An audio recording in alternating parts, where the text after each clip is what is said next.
ළමයි ජොබ් එකක් කරන මිනිස්සේ උප්පරිම try කරන්නේ කීයක් කරේ ඉතුරු කරගන්න. රුපියල් 10000ක්ද 15000ද යාර පුළුවන් ප්‍රමාණය කොහොම හරි ෆික්ස් ඩිපොසිට් එකක් දානවා නැත්නම් බැංකුවේ දාලා ඉතුරු කරනවා. ඕකට තමයි try කරන්නේ. ඒක වැරද්දක් නෑ. මුකුත් නොකරනවට වඩා ඒක හොඳයි. ඕනම මිනිස්සෙක් අනිවාර්යෙන් සේවින් එකක් තියෙන්න බෑ.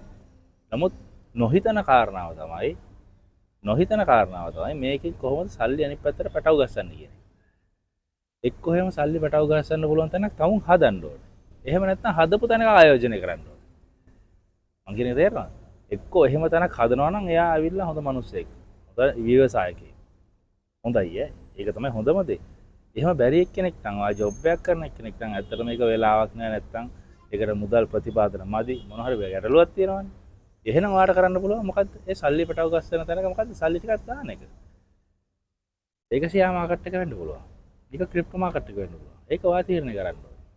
ඉතින් ක්‍රිප්ටෝ මාකට් එක කියලා කියන්නේ ඒ වගේ සල්ලි පැටව ගස්සන්න පුළුවන් හොඳ තැනක්. නේ? ෂෙයා මාකට් එකේ පොඩ්ඩක් වැඩිපුර ඉගෙන ගන්න ඕනේ. නමුත් ක්‍රිප්ටෝ මාකට් එක කියලා කියන්නේ කොල්ලෙකුට ඉතාම පහසුවෙන් මොනවාද? ඉතාම පහසුවෙන් ළඟා වෙන්න පුළුවන් තැන. මොකද්ද? ඉතාම පහසුවෙන් ඉගෙන ගන්න පුළුවන් දෙයක්. ඉතින් අපිට ගැටේට අවස්ථාව තියෙනවා. ඔයගොල්ලෝ අපේ WhatsApp group එකට සම්බන්ධ වෙන්න. සම්බන්ධ වෙලා අපි නිතරම අප්ඩේට්ස් දානවා. හරි. වැඩි අපි ඉගෙන ගමු. හරි.